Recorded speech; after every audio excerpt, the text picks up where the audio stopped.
I could just use my one Budinsky here on this subject. I think it's a very important subject. And I believe that the office of the congressman in this area should be used as a hub of activity to try and connect people together. For too long, we have seen the brain drain that Ryan talked about, where I'm sure plenty of your friends and neighbors, children, grandchildren, relatives have had to move away from this region. In fact, a recent study done by the JARI, Chambers of Commerce, and an organization known as Lift Johnstown went to people who moved out of this district and asked why and what would it take for you to come home. The results of the study said that 46% of the people left here because of employment. The other percentage, adding up to 70, left for education. I think the one thing that we have going for us here is the quality of life. And the people that we have out across the nation in tens of thousands know that the quality of life is no better anywhere in the country than right here. I think we need to use this office as a hub to tap into those people who have left this region and try and bring them home. When I first announced my candidacy, I used the little slogan or the catchphrase, bringing home our greatest natural resource. Until somebody said to me, "You're awful full of yourself, aren't you? You think you're our greatest natural resource." And what I meant was our children all along. Our children are the ones that we should be trying to draw back to this area and capitalize on what they've learned across our nation and bring it home. Thank you very much.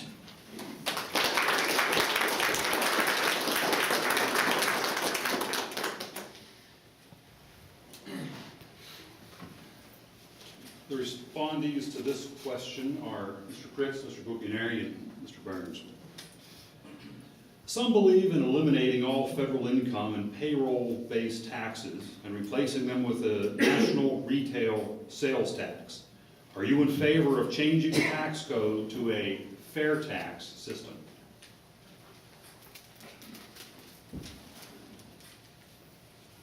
Absolutely not. The fair tax, as it's called, it's disguised in its name, is a very regressive tax that the only people that benefit from it are millionaires. Actually, if you make more than $200,000 a year, it's the only group of people whose taxes would go down with the fair tax.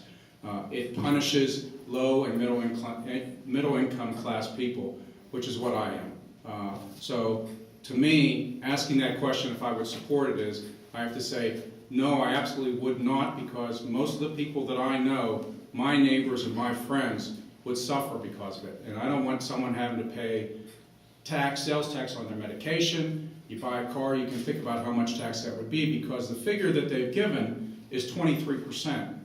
Now, there was a study done that 23% probably wouldn't make up the revenue that our current income tax system brings in, that it would actually have to be 34%. So when you start talking about these numbers, it gets a little bit frightening if you're buying a $10,000 car and possibly you might have to pay $2,300 in tax on top of it, or even more according to these studies. So I am absolutely against the fair tax, fair being the key word here, and would work to protect you folks from ever having to pay that. Thank you.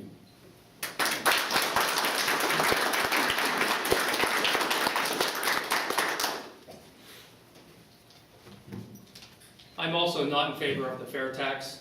Taxes in this nation are actually at a 60-year historic low of federal income taxes. While the current structure isn't perfect, I think it's the best structure we have right now. Thank you.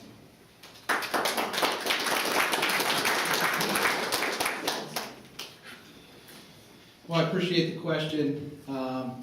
I do not support the fair tax, and in fact, you probably heard that I did, but that is one of the lies that are being told by my opponents. In fact, I had to apologize for that anyway. So I want to make it clear that I do not support the fair tax. I do believe, however, that the entire tax code needs to be restructured.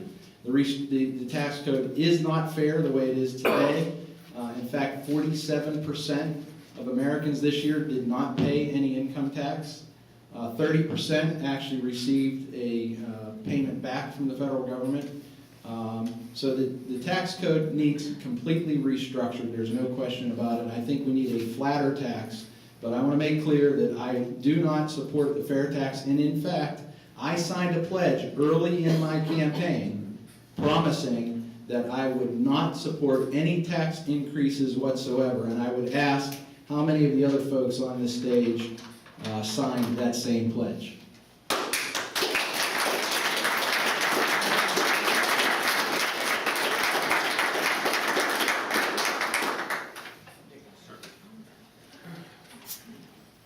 I'm perhaps the one person here who is in favor of the fair tax.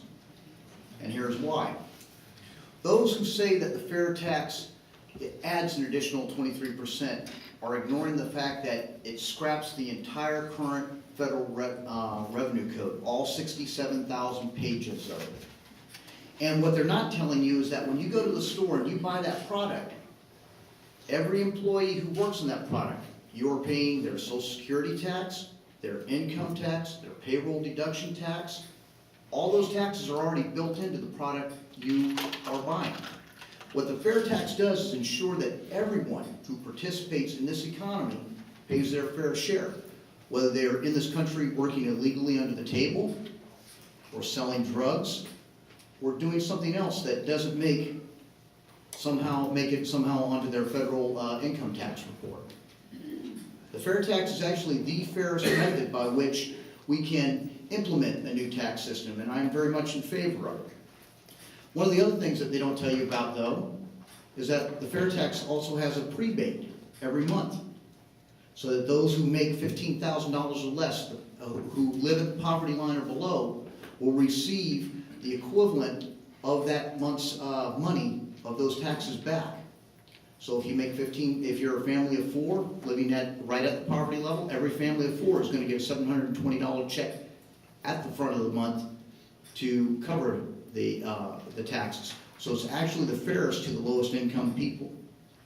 And it can be run, and for those of you who haven't read the book yet, I do challenge you to read the book by Congressman Linder and Neil Bortz on the fair tax. It will open your eyes, and I think you'll be as enthusiastic about it as I will. Thank you very much.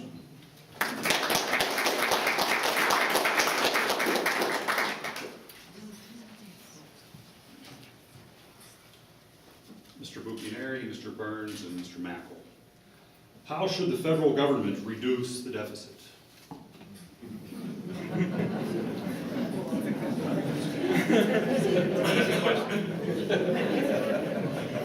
Remember, 2 minutes. Well, actually, I'm glad I got this question. One of the things that we're most concerned about, and you hear in Congress, is that essentially Congress is using a credit card and passing on this debt to future generations, as we hear our children and our grandchildren. Well, I represent that generation. And I think until we have younger people in office, we're never going to really see that pushback. I can tell you when I'm in Congress and they start putting legislation through that I see is going to destroy the opportunities of my entire generation and my children and our future generation, I'm definitely going to stand up and say, no, not on my watch, it's not happening. And so I think that's one very effective way, is to have some younger people in office to give that pushback. A couple other things we need to look at is of course, fiscal responsibility. I think that we face a number of challenges right now in our nation, of course, and throughout the world. I do believe that the current administration is doing the best they can with the tools we have to address those challenges. And as far as details on, I see my time's, I have a half a minute here, half my time to solve the problem. Not going to happen here. And so